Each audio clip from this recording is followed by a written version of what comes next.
At the end of a long country road, about an hour's drive outside of Minneapolis, Mark Forgy lives with his wife, Alice, in a small house on a lake.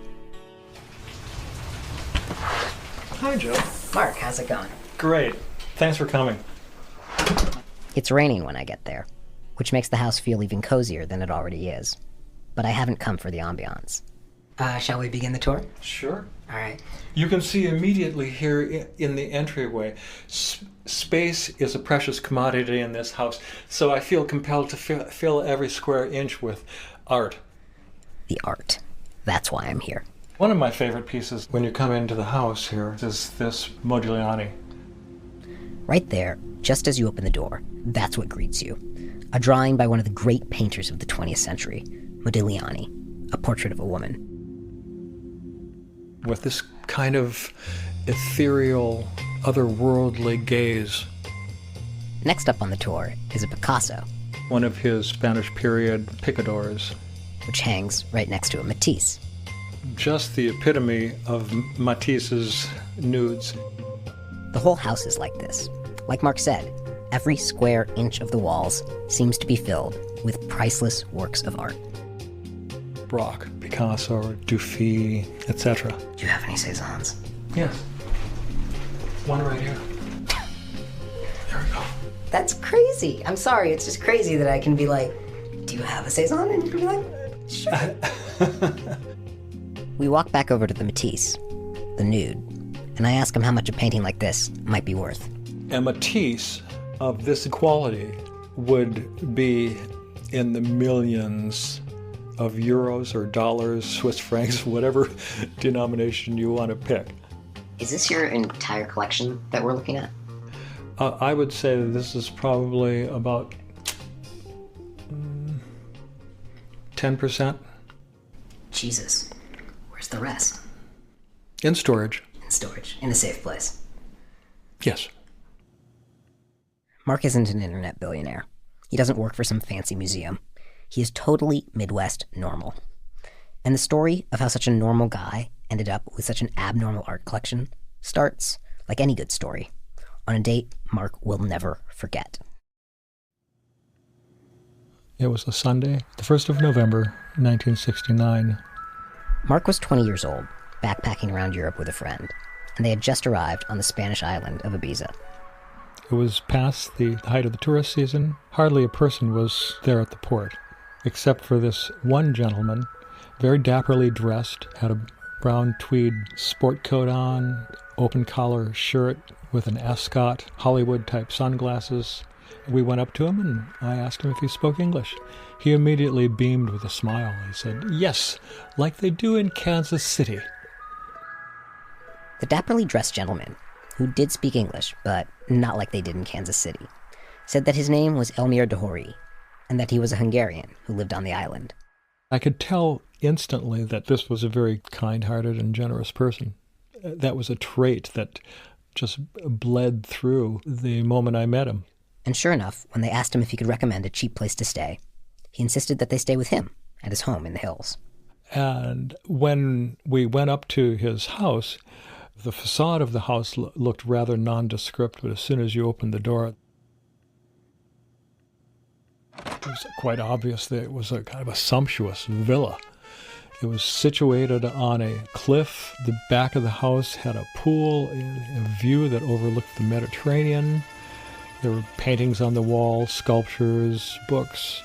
And he explained to me that he was an artist. And I wouldn't have recognized Picasso at that time. I was clueless. But I knew it was a world beyond what I could have imagined. Almost from the first day Mark was there, people started coming up to the house.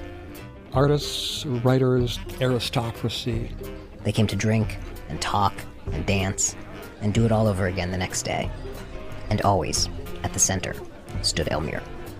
He was probably the most charismatic and social creature that I've ever encountered in my life. He had the personality of an impresario and had an inexhaustible largesse. Were you ever wondering, like, where does he, get the money for all this? Like what's going on here? All I knew was that he was an artist who disappeared into his studio every morning, and that I wasn't supposed to knock on the door or bother him when he was alone. And I know there was a great sense of mystery and mystique about him among his friends on Ibiza. They all surmised different bits about Elmyr's past, and very often none of it had any relationship to the truth. But Elmyr clearly liked Mark. Maybe it was due to his unassuming Midwest manners, or his boyish good looks, or the fact that he never pried into Elmyr's past like everyone else. But for whatever reason, after his friend left, Mark's mysterious host offered him a job as his live-in assistant. So I began to understand Elmyr and his life because we established a rapport by ritual. After dinner, we would have these fireside chats, and slowly his saga would unfold. Elmyr told Mark that he was born into the Hungarian aristocracy, and that even from a very young age, he seemed destined to become a great painter.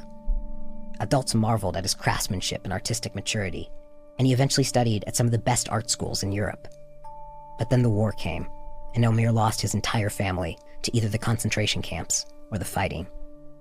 After the war, he lived in Paris as a refugee, still trying to make it as an artist, and failing, until one day when a wealthy heiress visited his apartment and mistook a small pen and ink drawing of his for a Picasso.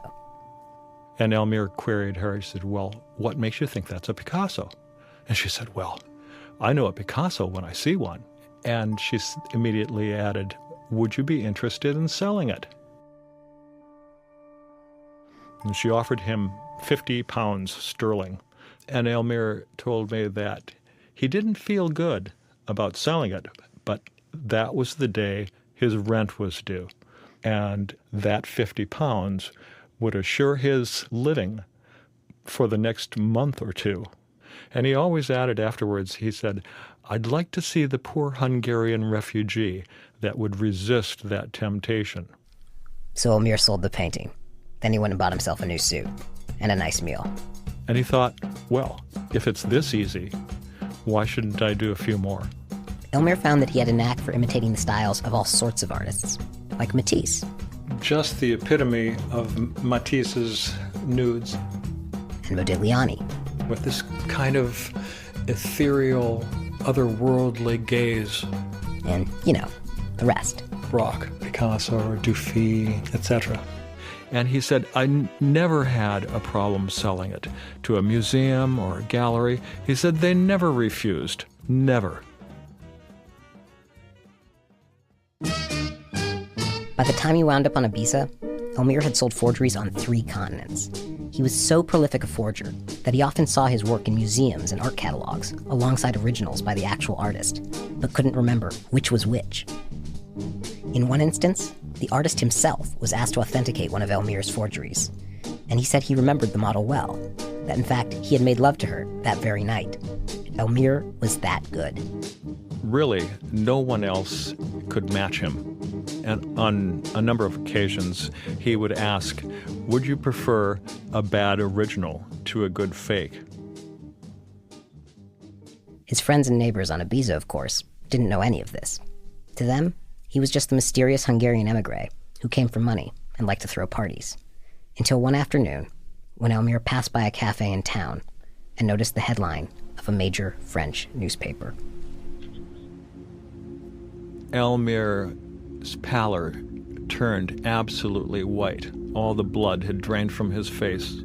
The paper outed him as the forger behind a massive international art scandal, by name.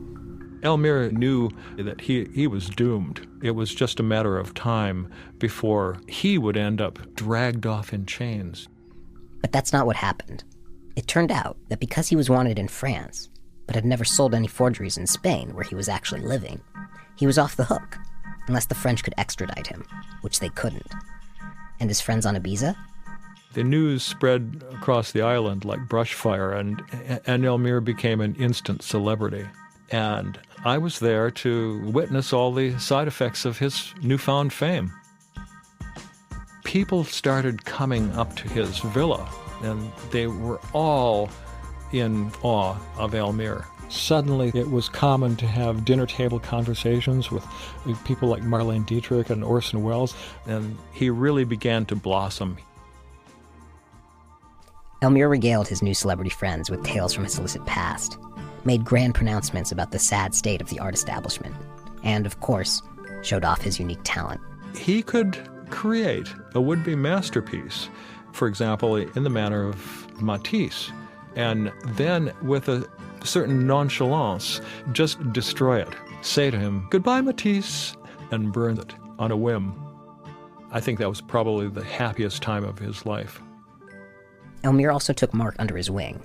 He enrolled him in language schools, taught him all about art and architecture and literature. There always seemed to be a lesson around every corner, and I was a sponge absorbing it all. Mark also absorbed things that were important to no one but Elmyr, like how to kiss the hand of a woman from a quote-unquote good family. Elmyr always explained, you bend gracefully from the waist, and you then pretend to kiss her hand. It was a total immersion in his life, in his lifestyle. Did Elmyr ever approach you sexually? Was that ever broached? Sure. It was a bit of a difficulty because I'm not gay, but we were able to overcome that because it was more important for Elmyr to have the companionship that I offered. I didn't realize right away how significant that was, but I found it strange that somebody as gregarious and sophisticated as he was actually a very lonely man. So Elmyr really became a father figure, and I think he began to view me as the son that he had never had. Elmyr and Mark even opened a small gallery together, where Elmyr showcased some of his own work. He made Mark the director, and Mark remembers that it was the first time anyone had ever entrusted him with that kind of responsibility. But the gallery was also there to help Elmyr acquire the one thing he still didn't have. He thought that after he was exposed, he would get the recognition that he'd always longed for his entire life, and that people would see him as a great artist in his own right. It never really came to pass. The demand from the public was, "Oh, would you please do a Degas race course scene for me? I always wanted one of those." But Elmyr couldn't do fakes anymore, not with the French still trying to extradite him. So these weren't even real forgeries. They were just homages, in the style of a more famous artist, which Elmyr was then obliged to sign with his own name, often to the disappointment of his clients. So that was the double-edged sword in his life. And I remember him once trying to identify the reasons why that was. And he said to me quite candidly, "I have the talent, the technical know-how, but I may not have the imagination." I think at the end of the day, what really was most important to Elmyr was not being a fine artist. What he really craved most was love and adoration. That was really what made his heart beat faster. And he really thought public recognition, even for his infamy, was a far better alternative than being completely unknown. And I know that in some instances, he caved into the pressure to, again, do fakes and forgeries. And this was life with Elmyr. Fine food, culture, partying, and the occasional forgery. Mark ended up living it for 8 years, until one day, an Elmyr asked him to go check on the result of the latest extradition hearing. I said, "Elmyr, they tried this on previous occasions, and they didn't succeed. Why would this attempt be any different?" But I think he just sensed that there was something in the air, something different about it. So I went to a payphone near the church, And I called a woman who knew the judges in the tribunal, and I identified myself, and she immediately began crying. The extradition, she explained, had gone through. Elmyr was going to prison. It was the most emotional moment of my entire life. I've never had to do anything or experience anything as harsh as that moment, because I knew that I had to return to the house and give Elmyr this bleak news. I returned to the home, found Elmyr in his dressing gown, unshaven, which was unusual for him, and I immediately sat in the chair opposite him and broke down in tears. And he tried to comfort me. And he said, "Mark, it's okay." And I said, "No, it's not okay."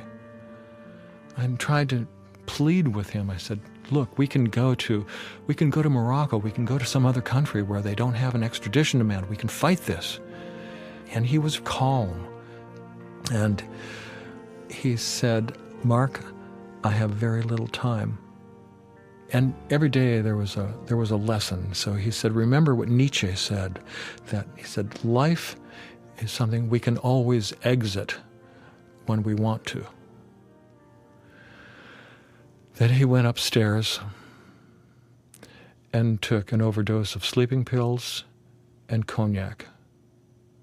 I stayed downstairs in the house in a kind of trance, a vigil, absolutely torn, because I didn't know what to do.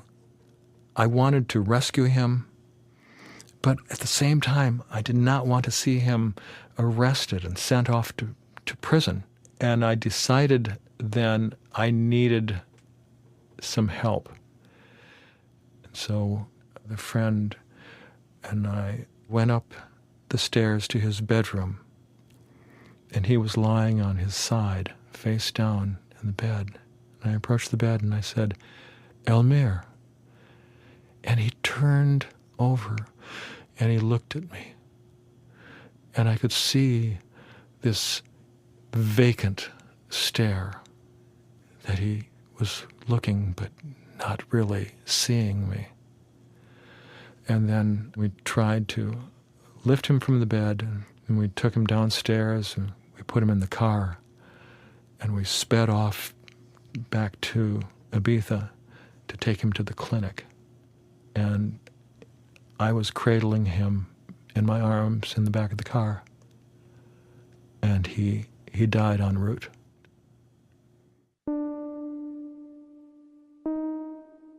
Elmyr left Mark everything: his letters, his personal belongings, and of course, his art.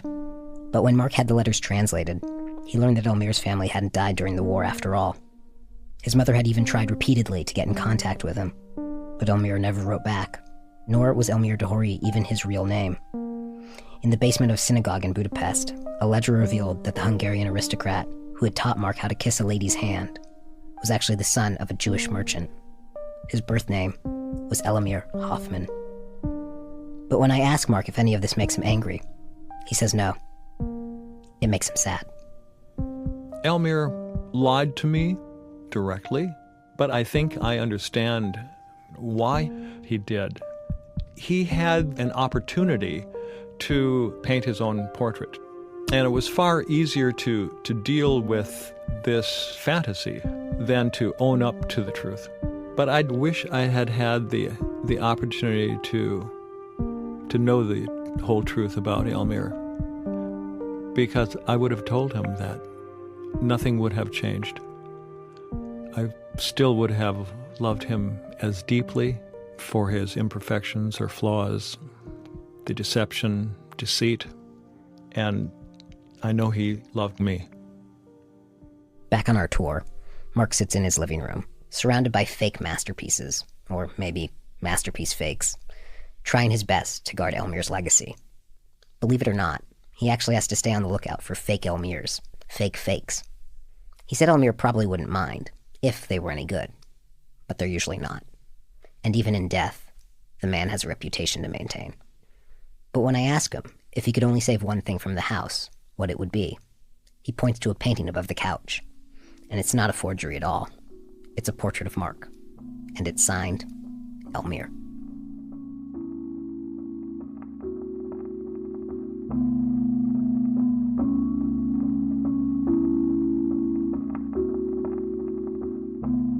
Big thanks to Mark Forgy for sharing his story with The Snap. To find out more about Mark and Elmyr's life together, pick up a copy of Mark's memoir, The Forger's Apprentice, and check out his website, elmyr.net. The story is produced by Joe Rosenberg, with sound design by Renzo Gorio.